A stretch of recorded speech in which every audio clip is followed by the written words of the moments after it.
title of what I thought it was, which I think is A Legacy Finds You. But I should let you live your title. There is no title. Thank you. Thank you so much.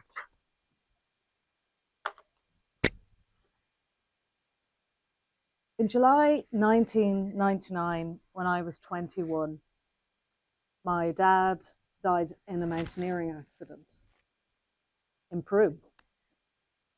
And I knew it was going to happen. The evening before he was leaving for his trip, I started and then couldn't stop crying. I was with my friends in the pub after work. I went out to the beer garden and called my friend, and she tried to help me discover why I was so upset. Is everything okay with work? How's it going with the boyfriend? I was like, that's all fine. She said, well, your dad's going to Peru tomorrow. Are you worried about that?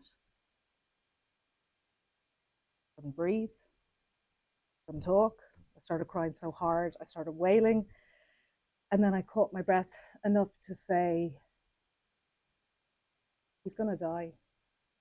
He's going to die in Peru. I can feel it. I told my boyfriend later that evening, and he held me really tight and clearly thought I'd lost my marbles. I knew I couldn't stop my dad from going. He was really stubborn and he'd been planning it for a very long time. So I wrote him a letter and I hid it in his rucksack.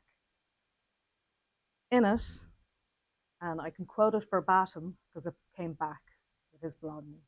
In the letter I said, all I ask, Dad, is that if you're about to do something about which you're uncertain, anything, please think of me and Mum and just say no.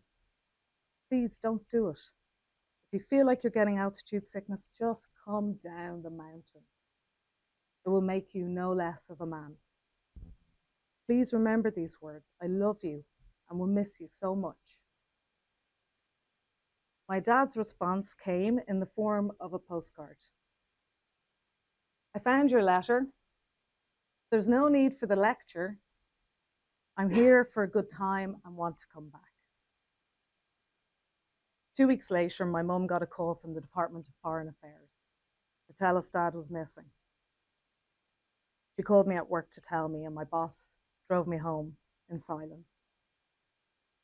My mum was waiting on the front doorstep when I arrived, and as I hugged her, I whispered into her ear, he's gone. I know.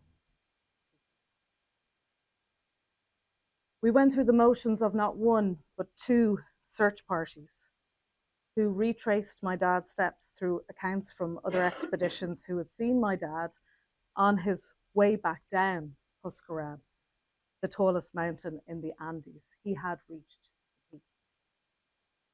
He was alone, having broken the mountain code and separating from his group. Today is my day, he had told them, as they chose to turn back when they found an ice wall that they unexpectedly encountered. The second search party found some of his equipment at the edge of a crevasse, and his glove and a lot of blood inside. There was no doubt that he was dead and buried deep inside, never to return. Having had the foresight of his passing was hugely helpful for my grieving process. It helped me to believe in forces larger than myself. And I spent many years going down a rabbit hole of existential books and healers. About 10 years later, I decided to make a theatre show about this. The theme for the Dublin Fringe Festival that year was 21. Stupid theme, I thought, and then I remembered what had happened to me when I was 21. I began to work with the wonderful theatre director Raymond Keane. He couldn't believe the story that I was recounting to him. We did a day-long workshop where I brought artifacts, the video from the search party on the mountain, my letter to him that had returned to me, my dad's postcard response, the start of a journal that my dad started but never finished that he had with him in Peru, where he joked about the Jeep that they had hired having the registration plate RIP 537. During the workshop with Raymond, I realised there was still a lot of pain there. I'd opened Pandora's box, and now I didn't know how to close it again. I spoke to my sister. Well, you were so busy minding Mum, I don't think you ever fully dealt with Dad's death, she told me. This is 10 years on. Thanks for telling me, I said to her. So I parked the storytelling and the theatre show idea, and I dove back into my healing journey. I did 2 years of training as a Qigong instructor, which really helped. And I worked extensively with a Peruvian shaman, which seemed apt. I'd originally met him when I thought I was doing the theatre show, and I'd interviewed him and filmed him.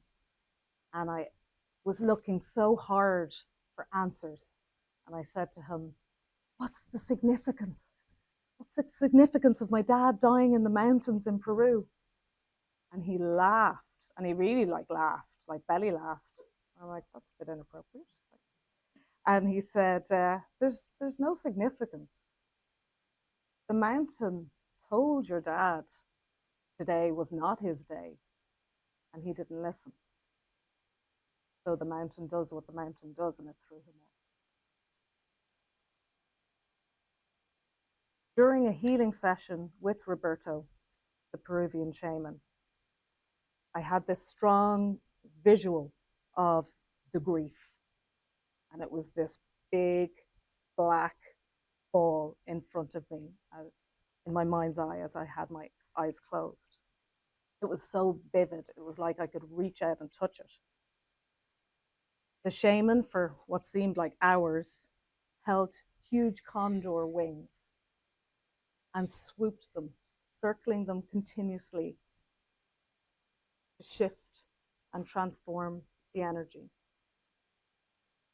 After some time, I saw the black ball explode, and it transformed into pure white light. Since that day, there has been a peace in my heart when I think about my dad, or I talk about his passing, or how he died. So, how did his death inform my life? What was his legacy to me? Well, as a 47-year-old, I could reflect and intellectualize the traits I received from him: entrepreneurial spirit, adventurous spirit, highly creative soul. However, I think the words from 21-year-old Camille, which I wrote for his memorial service back in '99, might serve his legacy better. The piece I wrote for that memorial mass, we had a memorial mass because we didn't have a body, so we didn't have a funeral. The piece I wrote, I entitled Sweet Delights, and it goes like this. My dad, the poet, once enclosed the following words to me in a Christmas card. The world is your oyster. All you have to do is pry it open and suck out its sweet delights. Your horizons are unlimited. Your potential as great as your appetite for life. Seize it, hold it, shake it. Make every moment a vital, vivid part of your presence in creation. To me, these words encapsulate everything my dad believed in. He lived his life to the full, never wasting a moment, never caring about material gain. He was the most unselfish person I have ever known and loved life with all his heart. My dad died the way he would have loved to. I believe that his death symbolizes the generosity of his life. He died without suffering in one of the most idyllic places in the world, after achieving what he had set out to do. A death worthy of his life. Please try to live your lives as my dad did, by realizing every moment of every day is part of this miracle of life. Take nothing for granted. Give as much with your heart as you can, and if you get hurt along the way, roll with the punches and just keep on loving. Life is too short to be bitter or jealous or to have hatred for anyone or anything. Enjoy life's sweet delights in every waking day. I can't tell you how nice it is to be able to say that piece from the memorial service without a giant lump in my throat and holding back the tears and that big ball of black grief inside me. I can say it now, strong and proud. So that's the story of my dad's passing and my journey through the grief to get to where I am today. As a virtual reality producer, no longer a theatre producer, I do look forward to forging a deeply personal, immersive experience to share this visceral tale in the hope that it helps other people through their grief journey. And of course, adding another layer to my dad's creative legacy, virtual experience.